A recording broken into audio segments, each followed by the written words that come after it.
All right, hello and welcome everyone to the Wargamers Hangout number 33.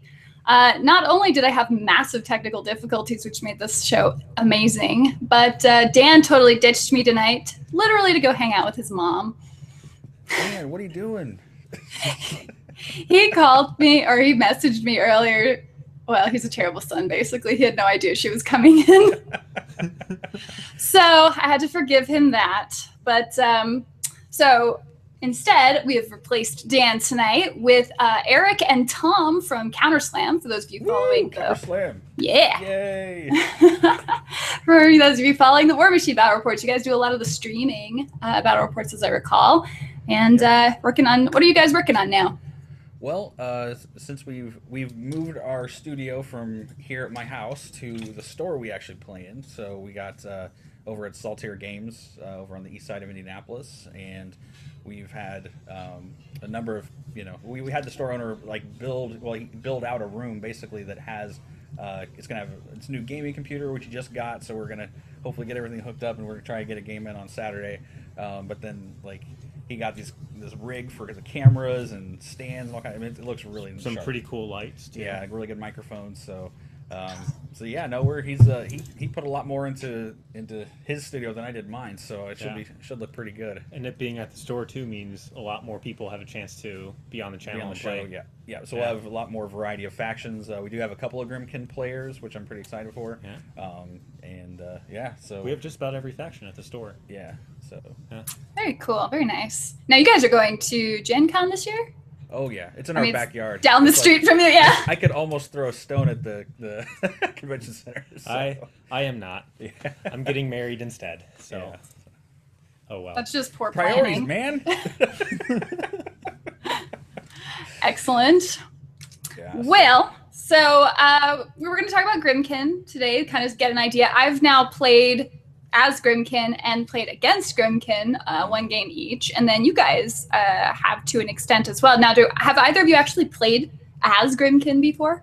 No. I did in the CID once. Yeah. That was a long time ago. I played against it. I tried to get Jason, who our resident Grymkin player, on here, but he jumped down on me. So, just kidding, Jason. We love you. No, but I've had a chance to couple play it, and I've been looking over the cards for ever since they released them and things like that. So I've been kind of looking at them. I don't know if it's a faction I want to get into, but it is definitely a really powerful faction. I think it's the one that's going to be kind of meta changing for those who have Grymkin, because it just plays so differently. I don't know. Yeah. It's gonna be crazy to see with the change that it brings to the overall game. So, do you think it'll be a starting trend of something other than feats for warcasters? I think so. I think because they have that other faction they just announced too. Then there was a guy with like a jetpack or something. I didn't get a chance to really see what it was. With the tanks. Yeah. So I think we'll see. I think they'll probably stick close to the feats and for both sides, but I think that with these new factions, it gives them a chance to play around with other things, and I'm kind of excited about that because. It's sort of like you're starting to see a lot of feats and things like that are very similar to each other, and when you have these things like the Arcana where it really catches you off guard, now it's a whole different game, and like it makes you have to think a lot more, and honestly I think as a Grymkin player that would probably be the hardest thing I could imagine, is adding a whole nother layer where you have now like 3 sort of feats that you have to remember on top of the abilities and things like that. Like it's gonna, and you have to time them right. Yeah, I mean, if an opponent triggers one but you want the other one to go, you can't have them both at once. Yeah. So a bit of mind games you can play there too. Yeah, so you can make your opponent think you're going to do one thing, you end up doing another. And, it's crazy. So I suppose there's that. Yeah, they've got some really good stuff that they've been releasing, and man, I know that a lot of people have been playing against the Child because the Child's been sort of the go-to caster I think for Grymkin right now, but and that thing is just crazy. I like the Arcana that makes your entire army living, essentially, or their army living. It removes the undead, the construct, and tough, I think, is what it removes. Yeah. And the triggers are just off of nothing. I mean, your opponent can't help but kill one of your models or it's like, move within your control area. Yeah, walk into the control area. Oh, okay. King of nothing, range 16. Oh, okay. Yeah. Fun fact, and we were looking at this at the game store on Sunday, the Shadow is one of the Arcana where you can immediately place a heavy war beast within 5 inches of a model, of the model that triggers it, and it has to have moved. The trigger on it is that an enemy model has to have moved within your command range. And at first we were thinking control range, then we were like, oh, command range. The child's command range is 5 inches. So that's not happening. King of nothing is 1. Yeah, it's 1 inch, yeah. Command 1 because he's command of nothing. It's ridiculous. Well, actually, we ran into a really interesting scenario with the Shadow, because it gets RFP'd at the end of the turn, which means any fury that's on it you can take back. Yes. Which means the child goes all out on one of your beasts. Same with the Shadow. Shadow goes away, child gets all its fury. Wow. So it sits on 4 transfers, 5 transfers maybe. And as far as I can tell, it's still spirit. You still get your spirit bond benefit from it too. Yeah, it's a So little scary. Yeah, and that's the thing, right? Because with the Arcana and with a lot of these, just a lot of these abilities, it's so like, darn if you do, darn if you don't. Like if you do something, you're going to trigger something. If you don't do something, you're going to trigger something, and it just sucks, man. Like all the stuff that's going to happen. But that's the other thing is that I feel like, man, I'm looking at the cards. I'm like, you have to remember all this stuff. That all this stuff is possible for your army, and that's like that's going to be their biggest strength in the beginning, is getting used to all the new rules. Yeah. Going in as convergence. Oh, I can give out corpses now, I guess. I gotta remember that. Yeah, I know. I thought that one Arcana was funny because now, like, playing convergence, now they're gonna make like all my stuff living. That little Arcana. I was like, okay, yeah, that could work. I'm gonna have a fun reaction. In the chat, real quick, Michael Gray is complimenting your Thundercats shirt there, Eric.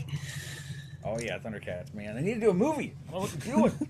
Wasting their time. Aren't they remaking the cartoon series? They did one because they had the guy that played as Terry in Batman Beyond was the voice of Lion-O. They did one that was pretty recent, and I thought that was their test to see if they were going to do a movie, and it did pretty good. So, but they may be doing another one as well. So now with the Voltron and all that other stuff making a comeback, I think it's likely we'll see something Thundercats related pretty soon. Probably. Nobody's childhood is safe at this point.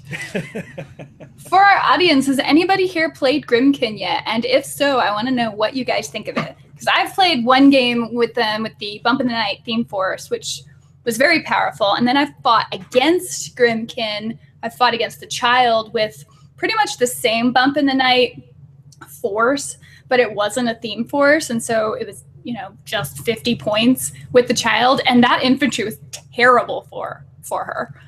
Yeah, So do you only have the all-in-one box? Yes, I'll be picking up a Death Knell and the Old Witch, but mostly it's just the Bump in the Night theme force I have right now. Okay, yeah. So I'm really curious to see. Well, as they start releasing things, just how it's going to compound. But one thing that's great about Grymkin is it sort of has that Mark II feel, where you can sort of take a lot of infantry, and it's still a good game. Like it's not where you feel like you're forced to take a bunch of heavies like right now in Convergence or Legion. Legion, you just don't see any infantry right now, hardly, except for a couple things because everyone's playing the Oracles of Annihilation. But what's kind of nice about Grymkin is that I think you're going to start seeing a lot more infantry on the table with them at least, and because their infantry is so great. I mean, they collect corpses. Some are weapon masters. Some are they're cheap. Yeah, I mean, with the really theme force, you get you get ambushing and all. So they've got some good synergy with their infantry, and that's really cool. And I'm looking forward to seeing more of that on the table. Yeah, those Cav are 12 points for 5. Are you talking about the Nayslayers? The Nayslayers, the PAL 7 not weapon master, just armor piercing guys. As I understood, they can only charge or something. They can't just attack. Yeah, because they have the lance rule, so they can only charge, but otherwise their melee range is 0. Yeah. Yeah. Well, they can mount attack, but that's only PAL 9, and not armor piercing. Well, yeah, that's not doing anything impressive. You just run them in. The models, though, are hilarious. I couldn't. Yeah. I mean, and you know, you feel bad because they're dead horses, but I can't help but just love the models a lot. Oh gosh, I'm gonna own this awful unit.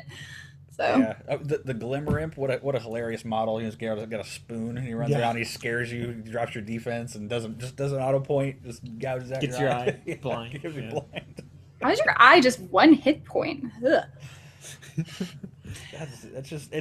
That's one thing too. I think that Privateer Press had to have a great time as far as just designing these models and coming up with these kind of themes for the characters and kind of playing out this sort of grim fairy tale type. Well, I'm sure Hungerford had a lot of fun with Holden and his whole story. Oh yeah. I mean, I must imagine it's probably pretty fun to write for Privateer Press, and even coming up with the model types and the rules and stuff. Just I think about what's the tree, the Witchwood. Yeah, the Witchwood. The Witchwood. What a great looking model. I mean, fantastic with the girl on the front, with the apple, and it's got some really cool abilities. It kind of reminds me a little bit of the trees and Circle, but. Oh yeah, no, they're totally like Gallows Groves, except way, way, way, way better. Yeah, when it was Siren's Call, like bewitching models taking control of them, and it does have a noose on it. A black penny too. Yeah. So like it's just cool. Like that's such a great concept. At first I still don't know that I'm keen on a lot of the looks of a lot of the models, but I like the abilities and the ones that I do like the design of. I really like the design of the Child, the Wanderer. The Glimmer Imp, the Witchwood, like those are the spider guy, the solo that can shoot other solos. Lord Longfellow. Yeah, Longfellow. Yeah. He is terrifying. Just a great model, and plus he targets character models, so that's kind of something too that I hope that this sort of does for Privateer Press, at least rules wise. It helps them to kind of expand out into maybe there should be other models that kind of hunt down characters and things like maybe that's a test run for like a zoo faction. That'd be awesome. Just have a predator faction. Everything's got prey. Just everything's preyed on. I thought. A lot of people thought the next faction was going to be zoo. Yeah. I did. I'll admit I thought it was zoo. I kind of like this too because it's really out of the box. Yes, it plays right out of the box. Yeah. And it looks beautiful. I'm getting them painted up right now. Otherwise, I'd show off my minis, but I don't have them in my possession. The only thing I was disappointed on with Grymkin was that they didn't have more guys that were like pumpkin-headed creatures. I wish there would have been a lot more pumpkin-headed creatures. I don't know why. I'm a sucker for like pumpkin-headed monsters. I think it'd be really fun. I don't think Witchwood that was a giant pumpkin would be nearly as scary. Yeah, probably not. But like that's the next battle engine. It's literally like Cinderella's carriage after midnight. that would be so funny. I don't know how funny. I think that would be a very short-lived joke.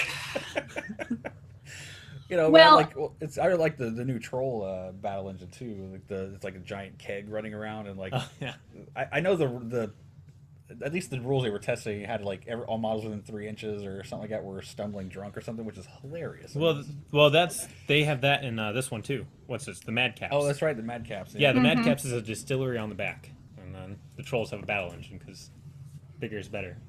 Well, I assume they have recursion rules because they seem to their lore is that they just get bad people drunk and then they turn into imps. Yeah, that's cool. There's so many good like ideas going through here, and their recursion is insane in this game. And not even just the recursion, but just being able to cycle through their own corpses and with their battle engine and just tossing them out, and then the skin and moans and their arc node beasts, like they're just ridiculously good. It's interesting. Skin and moans is surprisingly good. Yeah. Like better than the Cage Rager in my experience, although I'm sure I just wasn't using him right. That's what my one game told me too. Is I was playing as Scorn against 3 Skin and Moans under their child, and I didn't want to. Normally, Scorn's really good at taking an alpha, and I ran away.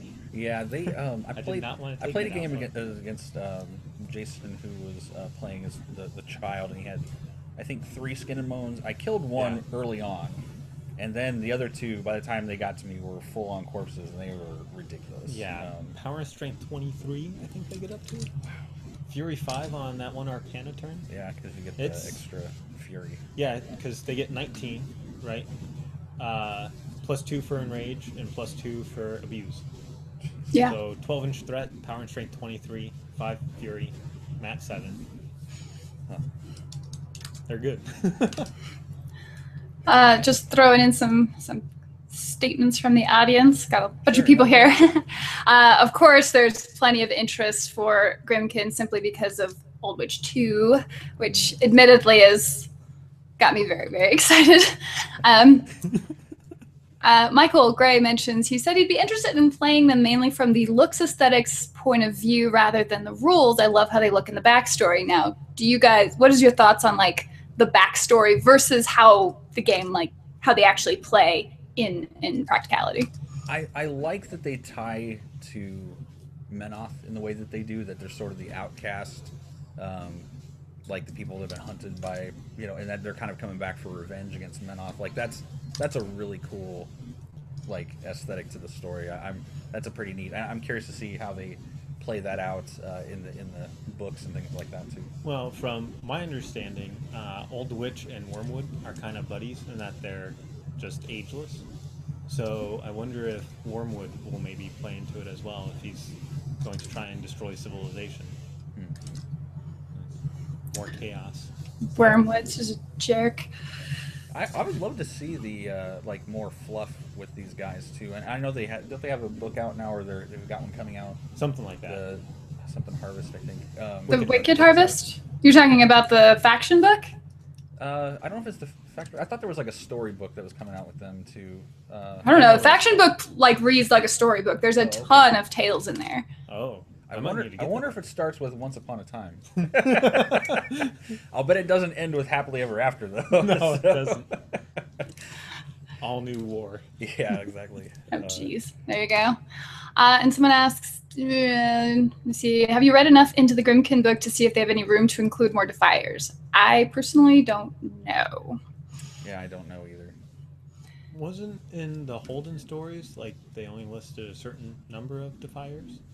I don't know. I might just be imagining that. That is one of the stories I still have to catch up on, but I do believe that the Defiers still can't really enter Arcane yet. I think they're still stuck in Arcane because they're too big. Well, the Heretic got out. Oh, that's right. Yeah, because he killed Holden. Well, at lock mode he did. Oh. Yeah, so I'm not sure if the other ones came out too. Fair enough. No, I'm kidding.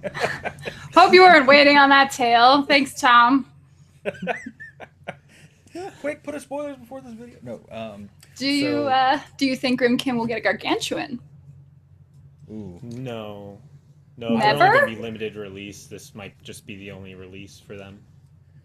You know, I've wondered about that too, because I feel like when they came out with Convergence, they sort of gave everyone the idea that they were going to be releasing things on top of it, and I don't know if they were really planning on that. Like, maybe they were, but then as time went on and we didn't know about the Grymkin and we didn't know about the other factions, I think a lot of people in Convergence started getting kind of stir crazy. They're kind of like, hey, we need more stuff, you know, what's going on? And because they were telling us we were getting stuff, and now I feel like they're giving us stuff because they kind of look back and realize they probably should have. And but with Grymkin, I sort of had that feeling, because they're going to do a faction every year, that we may not see anymore. I mean, if they're going to do a faction every year, that's a lot of time. Yeah, you know, and I would think that too, but with all these theme forces coming out and all these extra releases on top of it, like, they have got to be going crazy with that manufacturing stuff. Like, you know, I think it was like 10 releases for Signar in the Trencher theme. Like, Legion's going to have a ton. Trolls are going to have a ton. Like, there's a lot of stuff coming out. I'm really shocked. So the faction a year, and but if they did get a gargantuan in Grymkin, I think they should, honestly. I think every Hordes faction should have a battle engine and a gargantuan. I just think it just makes sense, just to give something more on the playing field of everyone else. But I'm sure, given the arcana they have, they were really gonna have to play test that out to make sure it's not too broken. Maybe it's gonna have its own arcana. Maybe that could be interesting. You know, I'd be curious to see too. Like, if it was something, it'd be cool to see sort of a giant tree monster or I'm going back to the pumpkin headed monster. Epic Wormwood. I want a giant pumpkin headed monster. I'm not sure what else they would do. I mean, you could do like a giant, I would say like trolls, but we already have trolls, so you don't need a troll. A giant copper. Could be like a haunted house or some weird shrine. I mean, you can get pretty wild with it. Yeah, you could. I think they're going to have a colossal just because, or a gargantuan, just because they're pushing their extreme colossal wrestling, and they want Grymkin to have a version of it too. Oh. That would be cool. Man, I need to do the wrestling thing. I need to play wrestling. Have you painted up your luchador yet? Because you have to do it right. I'll get like a balloon and cut it out just enough so I can give my Archangel tights, and that'd be pretty fun. That sounds amazingly terrible. Oh my god. I hope, I'd really love to see people paint their gargantuans up to be like wrestlers. Or colossals and stuff. That would just be awesome. I'd be all about that. So, but yeah, I don't know. That'd be really cool. Like, what do you? And pardon me, I can't see what people are typing. So if you have any questions, feel free to. That's fine. interrupt anytime. What? Let me ask you. What do you? Right now, like looking at the Grymkin so far as you've played it, what do you think is your best counter to Grymkin in Khador?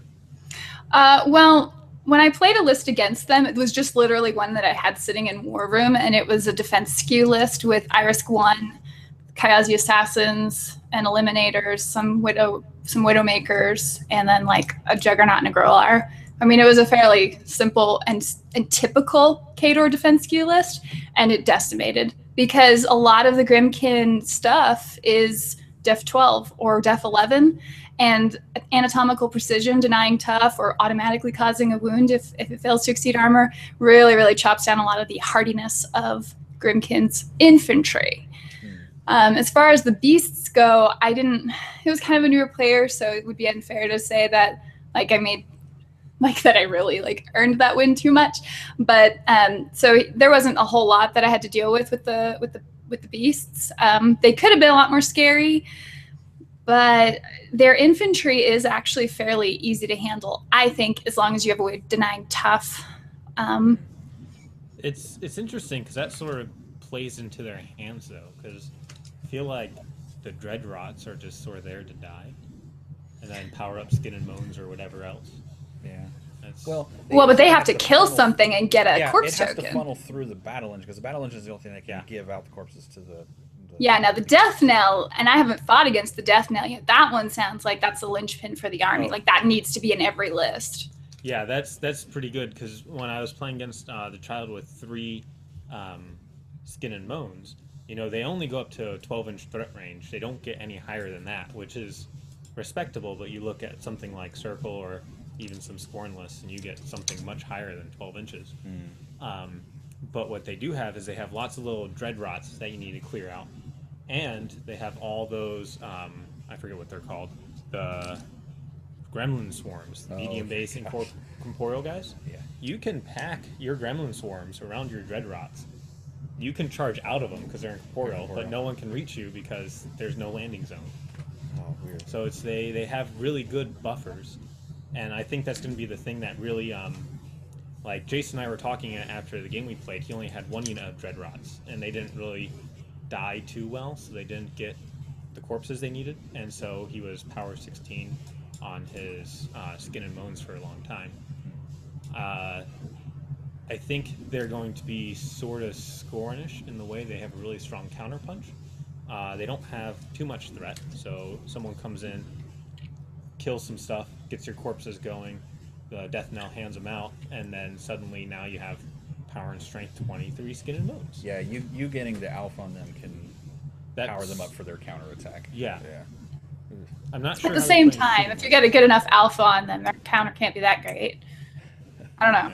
I think they're going to suffer a bit from range against range attacks. Is their big thing. Yeah, that was my second thought. Like the gun lines could take them out still, because my snipers destroyed the Hollow Men, and then we're taking out Dreadrots, and they're denying tough as well. Yeah, they do have that one Arcana that can save them for a turn that gives them all stealth. You can, and that does come down to picking your Arcana right. Because if you pick your Arcana wrong, then that can actually kind of be the game for you. Yeah, and that's such a weird thing, right? You could make your mistake before you even go into the game just by picking the wrong Arcana. Talk about deploying wrong. You just I know, right? chose your feet wrong. Yeah. But you don't have to choose your Arcana until after you see your opponent's list. So theoretically, you should have the best chance not to do that. Oh, good. They get to net deck you. That's fantastic. They kind of do. They kind of do.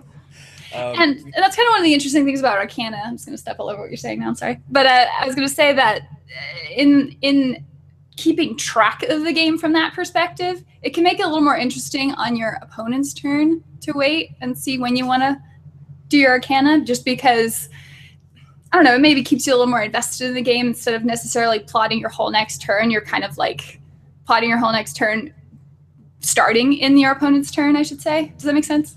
I really hope they come out with cards for the Arcana. The what? Cards. Like actual cards. I think they do have cards. They do? I think so. You have to print them, but yeah, they're out. And you have to, I think, because it's not that fun to do that. And like, I don't know, keeping track of it in War Room is not clean. Yeah, So I was far. scrolling through here and it was kind of weird. It's like it's got a whole thing for Arcana on the side. It's like, check oh, out okay. Lady Cariana Rose's abilities.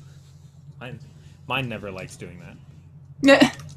Yeah, Oh, War Room was also you're, glitching for us on Sunday when we were all playing, so.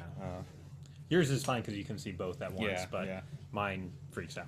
Oh, okay. You know, with Legion, you know, we don't care. Obviously, we don't care about the stealth that much. Not with our beasts anyway. But I do like Jake Van Meter had been talking about running Abby 2 against Grymkin. Like apparently that was a big thing. I'm trying to remember when I played against. I did play Legion when I played against Grymkin the first time, but I sort of toned down my list a little bit because I didn't, since Jason was kind of proxying them and playing them, I didn't want to just bring like I didn't want to just murder him on the tail and be like, oh, sorry, you didn't get to learn what your stuff did. But at the same time, though, I can see Abby 2 with a few Ravagors, dropping some Scather templates, with Return Fire and things like that on your beasts. You know, sort of getting rid of their infantry before they can get to you, and then when their heavies do come in, you kind of getting in with the feet. That could be pretty good. I can see where that would play really well. If high defense is a thing against Grymkin, if they really suffer against that, then Fianna is going to be kind of a go-to caster for them. I think most of Convergence is going to be hard for them because they're going to get that one Arcana turn where my stuff is living, but other than that, they're not going to get anything from my stuff. So. Yeah, I think at least when I was theorizing it against Scorn, it's weird because they out-threat Scorn, but they can't attack Scorn until Scorn attacks them because of the whole corpse power-up thing. Power 16 Skin and Moans going into a Scorn brick is... There's nothing amazing happening there. No. So they're probably going to have to play differently for a lot of things. Yeah. No, they'll want to Imagine fight the same would be infantry. for Convergence, too. Sure. Yeah, probably. I don't know how Convergence... I mean... Rabbits are probably going to be really valuable for them with all those shield guards. Oh, gosh. Yeah. Really good. That's true. I'm trying to remember what all of the Arcana do, because there's also just like the trump cards, and one of them like knocks you down, and the Dreamer and the Heretic, I think it's just a bonus to being able to attack. It's like prey. Yeah. So One those that knocks are... down is nuts because that's not just in your your control area. That's over the whole table. You know that when that happens, it's just when a friendly faction model gets. Is that really? I forgot about it's that not one. restricted, and that's a really great one to pick if you can. You know, is that the Dreamer's actual? It's the trump card for her, so you have to have the enemy that. model becomes knocked down. Yeah. Not all enemy models. No, not all enemy models. Oh, no. okay. Yeah, I So I knocked one thought model you down. were Everything's down. No, but as you destroy them, you get knocked down, and that's really powerful. I'm really shocked they didn't kind of contain that on her. So Sorry, Imperatus. yeah, it's like knocked down. Again, if you have a list that's steady, that could be really good. Again, that's where sort of Fianna and Nerfs and Angelius come in because they're Serpentine. They can't be knocked down.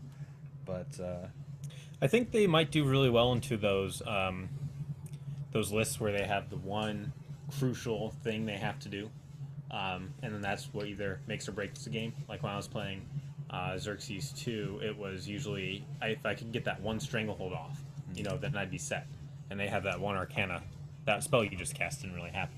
yeah, So they seem to be really good at just your plan that everything was revolving on. Forget about it. yeah. I'm going to actually ask you guys to move the mic a little bit closer to yourselves. Some people are having trouble hearing you. Sorry. Just if you could just get it like in your mouth, I think that'd be about right. I don't think anyone wants to see that. Just wait and talk. It's not that kind of show. I'm sorry. Yeah, Tom, calm down. Okay. So Somebody mentioned, so do trump cards work the same as feats? Do you guys want to answer that one for our lovely audience? Do they or Do they? So how do they work? No, they work just the same as any arcana. However, the trump cards are specific to that caster. That caster, yeah. So they have some trigger, like the Dreamers is when an enemy model destroys or removes a friendly faction model from play, then it happens. So you can use one per turn, I believe. Mm-hmm. I think it's one, yeah. Yeah. Is it per turn or round? I think it might be turn. I think it's per turn. Yeah. But what's great, have you guys? Well, you probably just haven't had a chance. You proxied the Dreamer, the one game we played. Yes, the very first CID cycle. And the Dreamer is insane with making those little phantasms. What's funny is when I first read the phantasms, I'm like, those things are stupid. Like they're not going to do anything, and they ended up being like ridiculous. It's by the end of even the game. easier for her to make them now. Is it? Yeah. I don't think she has to spend Fury anymore to have it. Just whenever she. Nope. It's just whenever something's removed, she just. Yeah, she just places it, and then the little phantasms do their own little things, including explode. Yeah. He has bulldoze and something else. What's his other ability? He explodes if he Arcane dies. Pulse. Oh yeah. So He's you destroy him. Yeah. Everything within 8 inches, all enemy upkeeps expire. I'm like, what? Yeah. So, yeah. And no, you cannot use the same trump or any arcana card more than once. Once you've used it, it's expired, and that's what you've got for the game. Yeah. But it's argued that having 3 mini feats, which a lot of them don't even feel like mini feats, they do feel better than that. Is better. One, it says when you destroy if you have a friendly faction model that's destroyed, everything heals completely in your control. Oh, sacrifice. Yeah, I used that whenever I was playing. That was the end of the game when I was fighting Crix because it was ridiculous. Yeah, that's Absolonia 1's feat. Like plus, because you could do multiple wound infantry for that. Well, too. it's interesting because it's almost better than a feat in some ways because it happens in your opponent's turn most of the time. Like for this one, you cancel out an order. So someone makes an order in your control area, and then you pop your Arcana. Now you can't charge. It's what was that? That's yeah.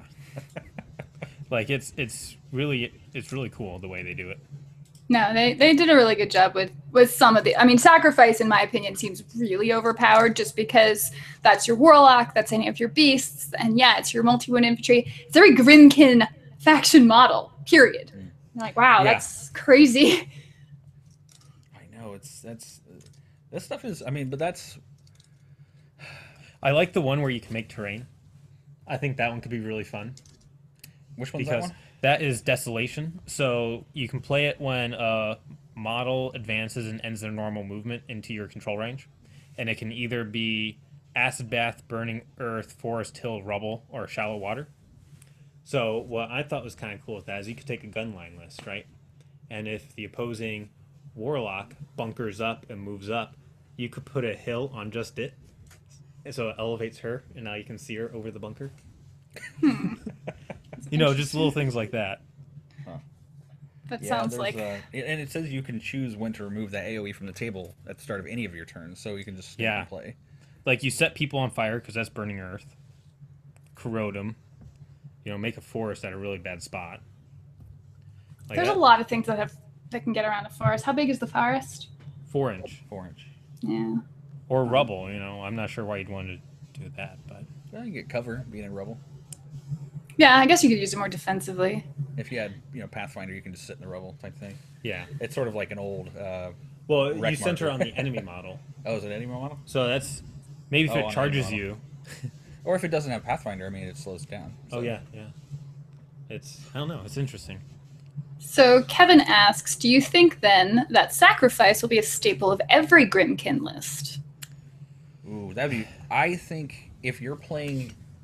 Especially if you're playing beast heavy, then yeah, I think you'll. I don't think so because you can get around it like you get around Abby 2's feat or Darius's feat, where you just when you go on a model, you make sure you remove it before you move on to the next one, and they're sort of glass cannon-y, some of their beasts, depending on how many corpses they have, and so at least when I played against Grymkin, like my beasts were killing his beasts with just their initials.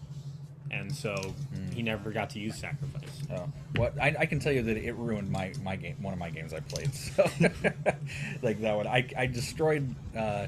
I almost killed one of his heavies, and then I killed something else, and he's like, "Yep, it's all gone. You didn't do anything." I'm like, no.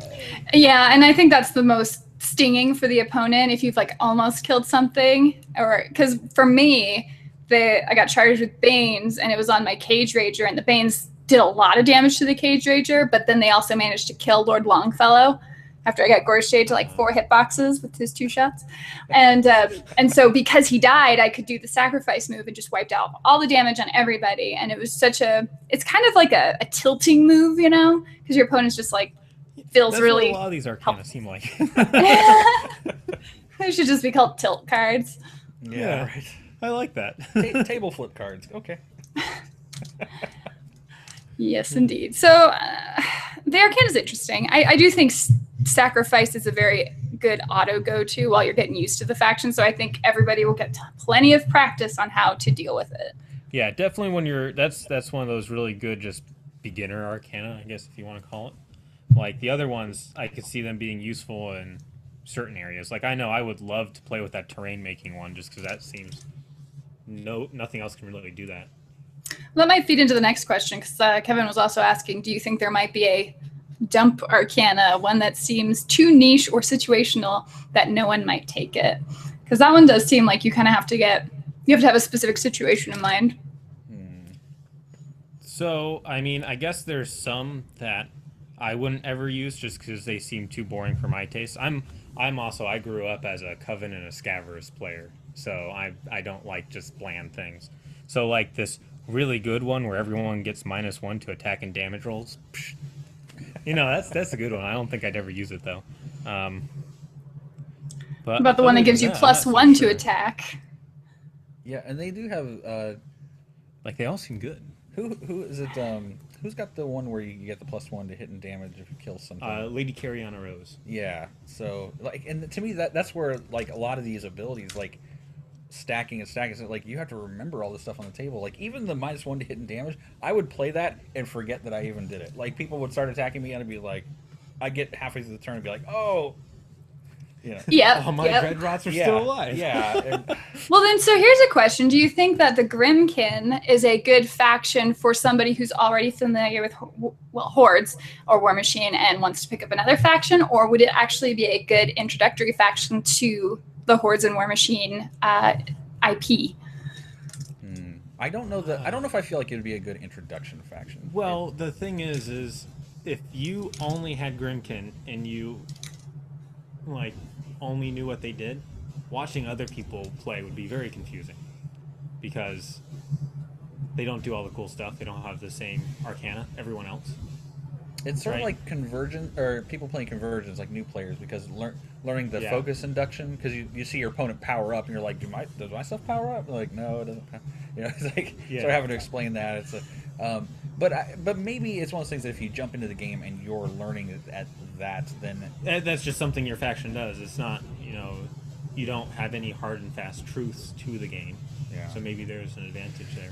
Yeah, I mean, it mostly still. I mean, it's just the Arcana stuff because synergies. Yeah, but they also seem really weird because I feel like they should be undead. The other thing about that is that most people I know who play this game learned because someone was teaching them. Yeah. This isn't like Monopoly where you just read through the instruction booklet or Chutes and Ladders. Like, there's a lot of rules in this game, and you're sort of relying on the person you're playing against to sort of help you learn the faction. And because Grymkin is such a limited release faction, trying to teach a new player, if you don't know what the Arcana is or what they do or when they should play them or what they should pick, and all the little itty bitty nuances, and all the nuances of all the rules, like that, that could be really difficult too. So that might be one reason why it's not necessarily, I would say, probably as beginner friendly as any of the other factions, but it just depends on if the person's used to playing games like this, like learning. If they pick things up at a quicker speed, then it might be okay for them. But if it's someone who's just getting into like strategy games and things like that, I would probably steer clear of this. Just mastered Chutes and Ladders. Yeah, Chutes and Ladders. Wow. I don't know that I agree with that because I mean the Wicked Harvest box set is just a solid army out of the box. Like you don't have to worry about the meta game as much on how to build lists and how certain factions like fight with each other. You can just have the one thing, and then kind of do that with the other army in a boxes. So you kind of have that, but I think that Wicked Harvest is a better list than like anything else. I see what you're saying. Because they have such a limited release, you don't have to make as many choices. You don't have the massive target saturation or the options that you are trying to constantly balance. Like so when I started Crix, I had 12 things to choose from, and now it's just the Warcasters. Yeah, okay, I guess that makes sense. Plus, the other thing is Grymkin has such a wildly different aesthetic to the entire rest of the Hordes and War Machine world that I think they're going. I mean, I think the point is to attract a whole other level of player anyway, so it has to be introductory friendly. Yeah, well, didn't they say they were going to make the Heretic? Well, he is the introductory one, right? Yeah, he's the one in the box. Yeah, and he's a very, very powerful caster. Yeah, and he's pretty straightforward, too. Okay, I put Fury on something, I never have to roll to hit. Oh, did you cast that in my control range? Oh, I have that spell, too. Yay. Yeah, that's so good. Okay, yeah, I can see that. So I don't know. I think that's actually their point because, and you know, I've mentioned it before too. Whenever Grymkin was first announced, you're like, oh wow, this looks a lot like Malifaux. I mean, a lot of people know what Malifaux is and are familiar with like the Neverborn faction. Well, and so kind of. You've played a bit of Malifaux. Do you think that this faction was sort of designed to pull in some Malifaux players? I do. I would guess that would be the case. And I don't know like what their motivations are. I just assume that all game companies like borrow from each other or look at each other's audiences, and it's totally like a sideline, like anecdotal thing for me. But I've noticed that in my experience of like conventions or whenever I talk to people, like Malifaux has a lot of girl players, and I kind of wonder if that's part of like them trying to get more girls into the game by having Grymkin. Well, correct me if I'm wrong, but Malifaux's like small model count. Yeah, they're skirmish level. I mean, so it's a little deceiving, you know, whenever they're like, oh, it's skirmish level. You only need 10 models. So cheap to get into. But every list is so unique and constantly different that you end up collecting 50 models anyway. So, I mean, you spend about the same amount of money, but yes, it is more on a small skirmish level, like think Shadow Wargamer, or, you know, they're getting ready to come out with Company of Iron too. So they might be like the Malifaux people who want to play bigger games, you know, more models. They might be targeting them as well. Yeah. And plus, I think you know Miranda's right with the aesthetic of Grymkin is just so radically different. I think it just will pull in a different. People with different mindsets when they think of strategy games or war games. You know, they're going to look at things like Khador and Legion, you know, dragons and robots. Well, yeah, people either go for like swarmy armies or very traditional like military armies, which I've always personally liked.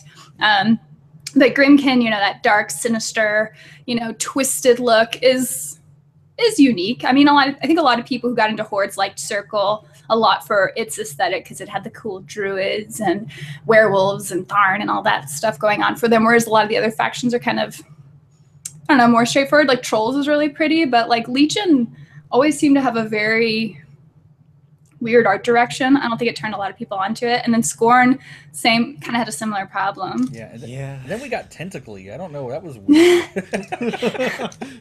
We got Proteus and the Hellmouth and the Throne, and it's like, you know. So yeah, somebody over there got obsessed with something. But I think that's a good point, because when I think about when I got into War Machine and Hordes, like I picked the faction that I was most drawn to, like aesthetically, and I think I did the same thing. Grymkin is going to be one of those factions too for new players at least. They're gonna look at all the factions and go, I don't really like those jacks. I don't really like the way those beasts look. But Grymkin, man, that's awesome. Like I want to do that. Skin and Moans, man. I think that's selling box sets. I mean, someone already in the comments actually mentioned that they were interested because of the Skin and Moans character, because it looks really awesome, and like the death knell looks really cool, and it's just. It's cool. By the way, if I know a lot of people have seen the pictures of the painted Grymkin models on our Facebook. I just added today. Jason got done his death knell, and it looks just cool. Did he put the little guys on it too? Yeah, it's got a bunch of. It's got like gravestones and pumpkins everywhere. It's like running on a road. It's fantastic looking. Good. That's pretty amazing. Just to clarify, Mushy85 asked, is Grymkin a limited time release? No, it's not limited time. Just limited release means it's not going to have all of the same, I guess, number of models that the primary factions of the game have. So instead of, and that's why we were talking earlier about whether or not it was going to get a gargantuan, because it's a limited release in that they'll only put out so many models for it, not that they're only going to have it out for a specific period of time. Yeah. Oh yeah, yeah. They've already said like anything they release is supposed to be able to be played forever. So. Yeah. Yeah, that's one of the draws of the company. Yeah, they weren't going to make things obsolete. Even when casters die in the fluff now, they're not removing them from the game. You can't not play them anymore type thing. Well, I don't think you can get away with that too much. It's not like card games, Magic and the obsolete games or Legend of the Five Rings. Like with the miniature game, there's enough investment of time from the hobby side that I don't think you can justify just making. Came out 3 cycles ago. You can't use that anymore. Yeah, I'm sorry, that's illegal. We're only playing Gorshade 4 at the moment. It's like the draft, a new army box every time you want to do a tournament. Oh my gosh. Oh wow. Yeah, that's crazy. Yeah. Have you? Well, I'm not gonna. I don't want to spoil anything. I didn't know. We're talking about caster deaths. I didn't know if you'd heard about the most recent one or not, but. I won't get it. I'll talk to you about it. You will have to tell me about this later. Right now, my whole focus is on Old Witch. What was that? Right now, my whole focus is just waiting on the Old Witch to come out in September. Yeah, and that's gonna be. She's gonna be ridiculous too. So, what's her name again? It's Zavana Aga. Zavana Aga. The Fate Keeper. Or Baba Yaga. I mean, tomato, tomato. But she's cool looking on top of that giant jack. This is ridiculous. I know, Scrapjack got so big, he's all grown up. I'm so excited. They just he bypassed the whole heavy stage. He went from light jack to colossal size. He is to battle engine. Yeah. Well, this is Kador. It's the faction of bigger. Yeah. They're like, what are light jacks? We've never seen them. It's like stealth for Legion. We've never seen it. I don't know what they're talking about. Nice. It's like anything for Legion. Yeah, I know. Forest, what? Fog. Are you guys? Do you guys follow No Quarter? When I can, generally. It's usually somebody else picks it up and I flip through it. But do you know about the change happening with the I guess September issue? Or the Prime. Yeah, moving to Prime. Oh, No Quarter Prime. Yeah, I was reading about that on their press release. The changes they were making to it. It sounds like it's kind of a fresh start for them, starting over. Yeah, it's kind of cool. Well, one of the coolest things about it is the fact that they're retelling all of the fluff for the world. So it's actually a time to find, like, without having to find all the old source books, you can actually just start over and learn about the world of Iron Kingdoms anew. That's pretty cool. Yeah, they used to have that. I don't know if did they still run the app where you can buy the old issues of No Quarter on your phone or your tablet and stuff. What was that called? I forget what it was called. I have it on my phone. I can probably look it up. But anyway, because I had bought the very first No Quarter, and that's when they had the story of Haley fighting Denegra and her getting cut in half, not alive. Yeah, getting killed. So that was a pretty crazy. So I was curious if they were still running that. I don't know if they did, but this is great that now they're starting over and being able to add the fluff to, like, from this point on, so that way people, like you're saying, don't have to go back and try to hunt those issues down, because that stuff is really hard to find. I think getting this. Oh, go ahead. One of the things I really liked about the Mark III is that they seem to be really, really focused on the new players. Those boxes having everything you need except a marker. Mm-hmm. Everything being kind of geared towards the new generation. I think this is just another step towards that, and I really like it. Does the Grymkin all-in-one box come with the purple tokens, or does it still come with the black ones? I didn't get any tokens. Oh, there's no tokens in it. Oh, okay. I thought maybe there was. Yeah, no, there was no tokens actually in it. There's no rule book either. Well, you have the all-in-one, not the battle box. I guess it's. I have the Wicked Harvest. Yeah, I was thinking it was a battle box type thing. Oh, yeah. I just thought it was weird when they released the new battle box. They have black tokens. I'm like, what are you supposed to write on with black tokens? Yeah, I suspect that. Yeah, that was one of those things that wasn't so play tested. I remember when they first released, we were at Lock and Loaded. I remember Brett was like way down the way, and I got the box, I opened it up. I was like, Brett, he's like, what? I'm like, what are you supposed to write on this with? And he's like, I don't know. So it's a good thing I already had the other tokens. Yeah. That's cool. I wonder if they'll end up doing like a battle box for Grymkin. Maybe. I think they're going to do pretty well popular with for this new one. people. Yeah. Maybe. I mean, but it's already what, $200 for like $250 or $60 worth of models. I don't know if they want to make a different one from that. Oh, And so let me cough to death here.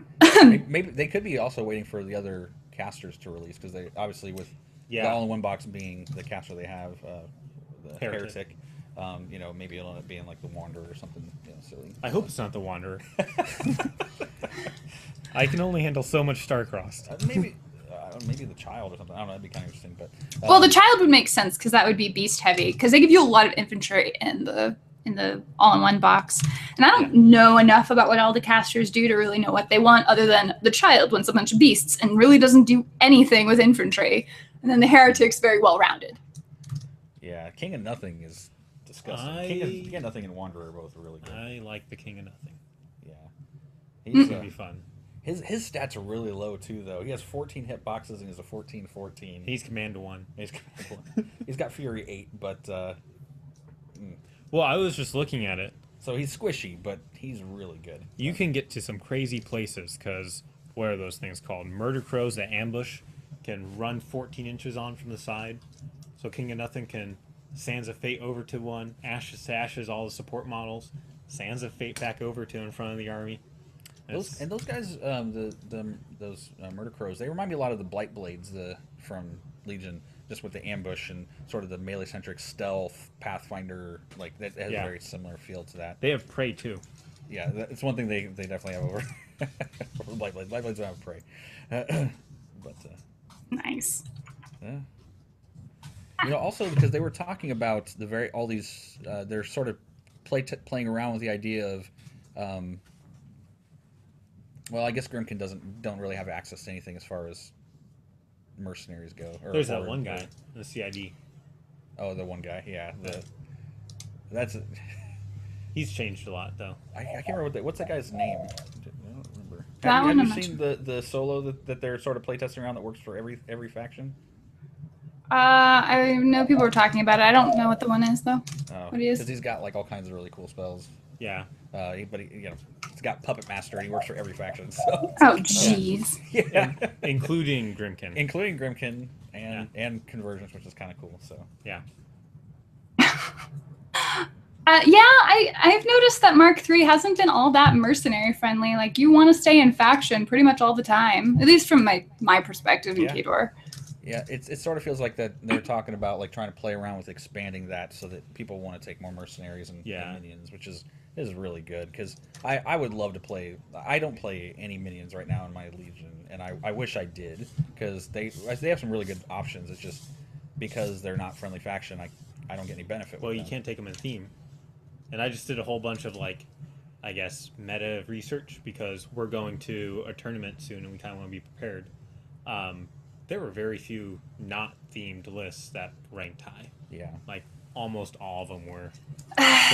There were 12 Haley lists that made top 3, and all 12 were in theme.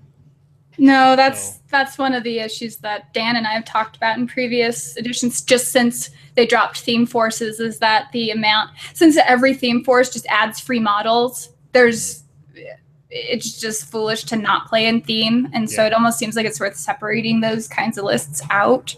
I think not counting Warjack points, not counting Warjack points, a Haley 2 heavy metal list is something like 96 points. 75-point game. It's something silly. Oracle. Well, the bump in the night theme force for Grymkin, you get 10 free points out of that, and that's 50 points. So that's 20% or 25% bonus, or no, 20% bonus. So I routinely get 95 points in a Legion army with the oracles. So. I mean, one of the really cool things about Core Shade 2 and Mark 2 is his feat essentially let you play a 75-point game and a 50-point game. which made him pretty strong because he had to kill his army twice. But now with all the themes, everyone's sort of like that. Yeah. And I suppose the balance is supposed to be that you're limited on the type of models to take, but I don't think it ends up shaking out that way because, it doesn't take long for the War Machine crowd to figure out and distill the most perfect list out of any of those theme forces and that was the other break it. thing is all the Fianna theme forces were just the Same same list. Yeah, all 6 of them. It was hysterical. Yeah, there's just the Oracle's theme is just so good for our melee-centric casters. It's just the thing to do, and if you feel like if you don't take it, you're playing. Feels like you're playing under points. It feels like you're playing behind the 8 ball. Unless you've got something really powerful going on, or there is something to be said for just practicing the same list over and over again, just being good at that one thing yourself. But yeah. I mean, I was super excited when the Hellmouth came out. I haven't played the Hellmouth in probably 4 or 5 months now, because they're not in theme, and I'm glad they're not in theme. I'm glad they're not in theme. Those things are creepy. What are they, FA2? What was that? Are they like FA2? You can take 2 of them? Yeah, 2 units so you get both little groups of them for 12 points. It's super cheap. We went to a team tournament once, and I took P. Makeda, and P. Makeda's feat is friendly. So her feat basically says if a friendly model dies, I can take a point and keep it alive. So I kept Hellmouths alive. Yeah. It was great. There's a question for you, gentlemen, actually. Michael Gray asks, will the Counterslam guys be making a Grymkin Faction guide like they did for the other factions? Oh, like a faction focus? We'd like to. That's one of the kind of nice things about doing it, the show at the store, is that we'll probably be able to do these faction focuses as like live streams, which would be kind of nice. And because we have a larger player base to pull from, we'll have other people who with greater experience talking about these models and be able to give better recommendations than like me with a Signar army, because I don't play Signar, so I don't really know. Yeah, and I think we have every faction at the store, don't we? Yeah, I think we do. So that's but that, like I said, that's one thing that's really cool about doing this. So we'd like to. That's definitely on the radar. Finishing up all our faction focus, because when Mark III started, we did a handful of them, and then we actually filmed a couple of them, but then we didn't get them put together. So probably redoing them. The Great Scorn Christmas happened. Yeah, we got the Scorn one done, and then they redid everything in Scorn, so that whole video was worth nothing. So yes, in a short answer, yes, we'd like to do it. It's just make sure we have the right people sitting down and doing it. It should be a lot easier for us to put stuff out now because 1, there's going to be other people doing it, and 2, the store is going to dedicate resources to making sure videos get out. So it should be pretty nice. Nice. It's gonna be awesome. I'm so glad you guys have that like infrastructure built in now. Yeah, well, we'll see how it goes. It's so much nicer than just being just me. The stopgap for everything. First trial is Saturday. Yeah. So hopefully we're gonna play a game on Saturday if we can get it all set up. Hopefully it'll. Like to live stream or what? Yeah, I think. Well, live streamed already once. Yeah, we live streamed a tournament. But are we gonna live stream on Saturday? No, that would. Well, we could. We could live stream it, because we want to do sort of pre-recorded battle reports too, and then we're going to do those on Saturdays. We could probably live stream it as we're recording it, and then just upload it with the voiceovers and things. But, so hopefully we'll be able to do it. I got a little widget I got to make. I made a remote control for the computer to help us out with streaming. So nice. That has some debugging to do. Yeah, Tom was really smart, so he created this like device that controls the show as we're playing it from the table, which is really it fits ridiculous. in a cardboard box. It looks a little weird. That sounds awesome. Wow. I'm glad we have smart people. Well, it doesn't work yet. Yeah. Well, we're coming up on the hour, so we're going to end on this one last question. Kevin also asking probably the most questions tonight. Thank you, Kevin. He says, do you think with CID that Privateer might revisit some of the earliest Mark III theme forces? Yeah. That's the point of it, I think. Oh, yeah. Because I think even with the CIDs when they were going through what was it, the battle engines at the same time they were doing Cricks, and they were sort of, because the Legion's theme force got tweaked during that. The Oracles actually, because they included battle engines to count towards that plus your beast points to get the extra models. They did the same thing for Winds of Death. Yeah. So yeah, oh, absolutely. I think so. I think it'll be a chance for them to go back and fix a lot of things, and even a lot of casters too that people aren't playing. Um, I'm really hoping that they do that too, and that's what it kind of seems like. Because with the Troll, the Northkin one, they're redoing like Mulg, and they're redoing Molg, Borka, Borka. not Grim. Well, Grim, they tweaked Grim's feat too, because it used to prevent charges in Mark II because of your -3 speed. But now, with just -3 speed, it doesn't prevent charges, so they added that. Oh, I see. And then, who's that guy? There's one guy in there, he's Fury 5, Madrak. He's getting a spell that gives everyone +2 defense. Possibly. Still in CID. Trolls are still easy to hit. It's just hard to kill. Although with the tough nerf, that's definitely changed. Yeah. Although that does remind me, because I was talking to someone the other day who didn't have War Room, and I've been kind of spoiled because I have War Room, and so it's easy to find the theme forces in there, and they just get up to date all the time, or get updated all the time. And I know they put theme forces in the no quarter issues, but is there like an online access? Like, is there any sort of consolidated place for someone who doesn't have War Room to see the most up-to-date theme forces? Yes, there is. What is it called? There's an online list building website. Conflict Chamber, that's right. Yes. That has the themes in there. You select how many points you have, you select your theme if you want, and it will automatically, it's just like War Room, it'll pull out the models that you're not supposed to use or gray them out so you can't select them, and you can build your list through that, and then you can print them, you can turn them into PDFs, you can email them to yourself, you can copy and text them, paste them. You can copy and paste it, that's right. So it does pretty much everything. The only thing it doesn't have is like the pictures. Oh, interesting. Yeah, conflictchamber.com, I think. Something like that. Or just look up sure Conflict Google Chamber. knows. Yeah, Google knows all that stuff. It's a great website. I even saw, I'm not sure if I'm remembering this correctly, but you can save your list and then provide hyperlinks. So when you're talking to people online, you can just give them a hyperlink to your list. Yeah, I've people have done that in Facebook. I've clicked, people's like, here's my list, and it was just a link, and I clicked on it, and it brought up Conflict Chamber with their list all brought up. Yeah. Huh. Well, someone was also mentioning in the chat that it's on there's a PDF for them on the website, but I've never seen that. I wouldn't know. I would imagine maybe. I mean, that would make sense, but you're talking about the card forum or the card printing. Well, page. that's the card database, and I see those, I don't think for themes on that. I'm not seeing theme forces either. So the Conflict Chamber seems like a decent alternative if you don't already have War Room, because again, even with the no quarter issues, if they tweak it in CID, then you're kind of back to basics again. Yeah, you don't know. And they update Conflict Chamber really quick. I mean, as soon as, like, while the Grymkin were still in CID, you could build their list and themes on that website before it was released. So they're quick about updating that thing. Wow. Okay, then I'll make sure to include a link in the description then for Conflict Chamber. Below. Yeah. In the description below, link to your thing, and link to your Twitch. You guys are still doing stuff on Twitch, right? That's where your live streams are? That's how we live stream through Twitch, yeah. Excellent. Well, Tom, Eric, thank you so much for joining me and replacing Dan in this episode since he ditched me. So. Well, thanks for having us. Yeah, thanks for having us. It was fun. So. No, it's nice. It's good that you guys have also had Grymkin experience. So I'm trying to get more of a feel from how everyone else is feeling about the faction, because it's been really slow going here on my side. So. Yeah, we've got a few people looking at playing it and getting into it. So I'm sure we'll have plenty of practice before the year is out. Yeah. And through Gen Con too. I'm sure there'll be lots of people playing at the Gen Con. So. Man, have fun at Gen Con. That's gonna be amazing. So. Yeah. Well, all right. So on that note, thank you guys for joining us. Any last thoughts that you want to say?